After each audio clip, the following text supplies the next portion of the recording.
കർത്താവ് യേശുവിൻ്റെ നാമത്തിൽ എന്ന സ്നേഹവന്ദനത്തെ അറിയിക്കുന്നു. അനുഗ്രഹിക്കപ്പെട്ട നല്ല സമയത്തിനായി കർത്താവിനെ സ്തുതിക്കുന്നു. നാളെ നമ്മുടെ പ്രാർത്ഥന എറണാകുളത്ത് നടക്കുന്നത്, അതുകൊണ്ടാണ് ഇന്ന് നമുക്ക് സൂം പ്രയർ വെക്കുവാൻ കഴിയാത്തത്. ദൈവകൃപയാൽ അനുഗ്രഹിക്കപ്പെട്ട യാത്ര തന്നെയായിരുന്നു. ഇന്ന് ഇവിടെ എത്തിച്ചേരുവാൻ കർത്താവ് ഇടയാക്കി. ഞാൻ എറണാകുളത്ത് വന്നിട്ടുണ്ട്. നാളെ നമുക്ക് കർത്താവിൻ്റെ കൃപയാൽ 18-ാം തീയതി ഫെബ്രുവരി 2025 ഈ മാസം ഒരുമിച്ച് കർത്താവിൻ്റെ സന്നിധിയിൽ നമുക്ക് പ്രാർത്ഥിക്കാം. ഒരുമിച്ച് കർത്താവിൻ്റെ സന്നിധിയിൽ വലിയ പ്രവൃത്തികളെ കാണുവാൻ കർത്താവ് നമ്മളെ ഇടയാക്കും. ദൈവത്തിൻ്റെ വലിയ മഹത്വം ഇന്ന് കാണാനും വലിയ പ്രവൃത്തികളെ അനുഭവിക്കുവാനും പരിശുദ്ധാത്മാവ് നമ്മളെ ഇടയാക്കും. ഇന്നത്തെ ദിവസം ഏറ്റവും അനുഗ്രഹിക്കപ്പെട്ട ദിവസമാണ്. കഴിഞ്ഞ ദിവസങ്ങളിലൊക്കെ തുടർച്ചയായിട്ട് നമ്മൾ പ്രാർത്ഥനകളും അത്ഭുതങ്ങളും ദൈവപ്രവൃത്തികളും ഒക്കെ അനുഭവിച്ചു വരുന്നു. ബൈബിൾ പറയുന്നത് പോലെ തന്നെ അനുഗ്രഹം അനുഭവിക്കുവാൻ കർത്താവ് നമ്മളെ വിളിച്ചിരിക്കുന്നു. പരാജയപ്പെടാനല്ല, തകർന്നു പോകാനല്ല, നശിക്കുവാനല്ല, അനുഗ്രഹം അനുഭവിക്കുവാൻ. ആമേൻ. ഇന്നത്തെ അനുഗ്രഹത്തിനായിട്ട് ഞാനൊരു വാക്യം വായിക്കാം. അതിന് മുമ്പായിട്ട് നമുക്ക് വിശ്വാസ പ്രഖ്യാപനങ്ങളെ ഏറ്റുപറഞ്ഞു പ്രാർത്ഥിക്കാം. എൻ്റെ കൂടെ എന്ന് പറഞ്ഞാട്ടെ, കാൽവരി ക്രൂശിൽ കർത്താവ് എൻ്റെ പാപത്തെയും എൻ്റെ ശാപത്തെയും തൻ്റെ ശരീരത്തിൽ വഹിച്ചതിനാൽ ഞാൻ നീതിമാനും അനുഗ്രഹിക്കപ്പെട്ടവനുമാണ്. യഹോവ എൻ്റെ ഇടയനാകുന്നു, എനിക്കൊന്നിനും മുട്ടുണ്ടാകത്തില്ല. എൻ്റെ സഹായം ആകാശത്തെയും ഭൂമിയെയും ഉണ്ടാക്കിയ ദൈവത്തിൽ നിന്ന് വരുന്നു. എൻ്റെ രോഗത്തെയും എൻ്റെ ദാരിദ്ര്യത്തെയും കർത്താവ് ക്രൂശിൽ തൻ്റെ ശരീരത്തിൽ വഹിച്ചതിനാൽ എനിക്ക് ദിവ്യാരോഗ്യമുണ്ട്. ദീർഘായുസ്സോടെ ഇരുന്ന് ഞാൻ കർത്താവിൻ്റെ പ്രവൃത്തികളെ വർണ്ണിക്കും. പാമ്പുകളെയും തേളുകളെയും ശത്രുവിൻ്റെ സകല ബലത്തെയും ചവിട്ടുവാൻ കർത്താവിൽ എനിക്ക് അധികാരമുണ്ട്. ഒന്നും ഒരിക്കലും ഒരു ദോഷവും എനിക്ക് വരുത്തത്തില്ല. ഭൂലോകത്തിൻ്റെ അറ്റത്തോളം പോയി സകല സൃഷ്ടിയോടും ഇന്ന് സുവിശേഷം പ്രസംഗിപ്പാനും രോഗികളെ ഇന്ന് സൗഖ്യമാക്കുവാനും ഭൂതങ്ങളെ ഇന്ന് പുറത്താക്കുവാനും അത്ഭുതങ്ങളും അടയാളങ്ങളും എന്നിലൂടെ വരുവാൻ കർത്താവ് എന്നെ അഭിഷേകം ചെയ്തിരിക്കുന്നു. ആമേൻ.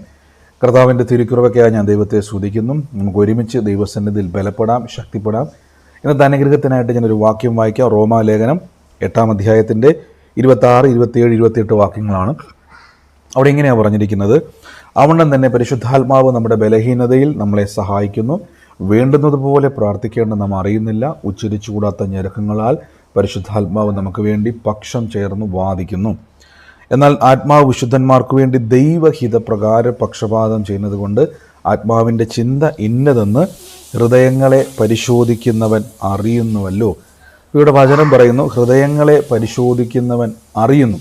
ദൈവഹിതം ഇന്നതെന്ന് ഹൃദയങ്ങളെ പരിശോധിക്കുന്ന ഓരോ വ്യക്തികളും അറിയുന്നു. കർത്താവിൻ്റെ തിരുസന്നിധിയിൽ ഈ വചനം നിങ്ങൾ ശ്രദ്ധിച്ചു നോക്കിയാൽ മതി. പരിശുദ്ധാത്മാവ് നമ്മളെ സഹായിക്കുന്നു. നമ്മൾ ഏതെങ്കിലും ഒരു പ്രശ്നം വരുമ്പോൾ, ഏതെങ്കിലും ഒരു പ്രതിസന്ധി വരുമ്പോൾ മാത്രമല്ല, 24 മണിക്കൂറും യേശുക്രിസ്തു പറഞ്ഞു, ഞാൻ പോയ ശേഷം സഹായകൻ അല്ലെങ്കിൽ കാര്യസ്ഥൻ നടത്തുന്നയാൾ വരും.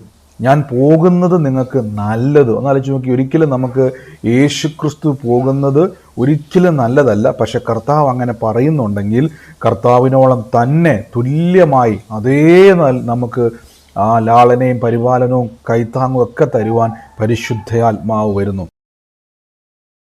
പരിശുദ്ധാത്മാവ് വരുമ്പോൾ നമുക്ക് എന്ത് സംഭവിക്കും? നമ്മുടെ ബലഹീനതകളിൽ നമ്മളെ സഹായിക്കും.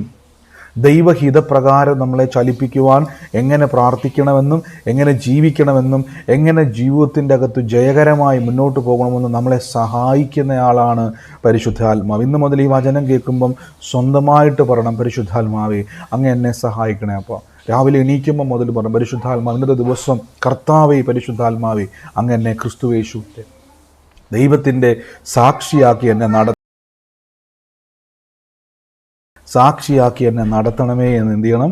നിങ്ങൾ എല്ലാ ദിവസവും നിങ്ങൾ പറയുന്നുവെങ്കിൽ കർത്താവ് നിങ്ങളെ അതേപോലെ തന്നെ സാക്ഷ്യമുള്ള മക്കളാക്കി നടത്തുവാനിടയായിത്തീരും.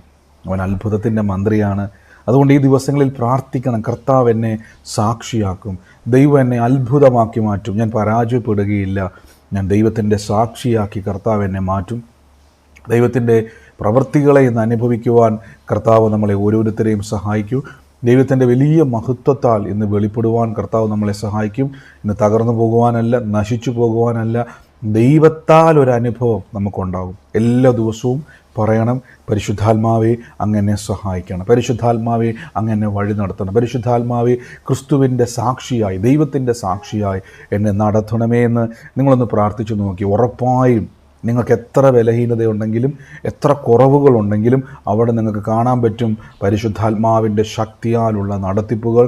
നിങ്ങളുടെ ജീവിതം തന്നെ ഒരു അത്ഭുതമായി തീരുന്ന നിങ്ങളുടെ ജീവിതം തന്നെ ഒരു സാക്ഷ്യമാക്കി മാറ്റുന്ന ആ പരിശുദ്ധാത്മാവിൻ്റെ പ്രവൃത്തിയെ കാണാനും കേൾക്കാനും ഒക്കെയും കർത്താവ് നിങ്ങളെ ഓരോരുത്തരെയും സഹായിക്കും, ഓരോരുത്തരെയും ബലപ്പെടുത്തും. ഞാൻ ഒരുമിച്ച് നിങ്ങൾക്ക് വേണ്ടി പ്രാർത്ഥിക്കുന്നു.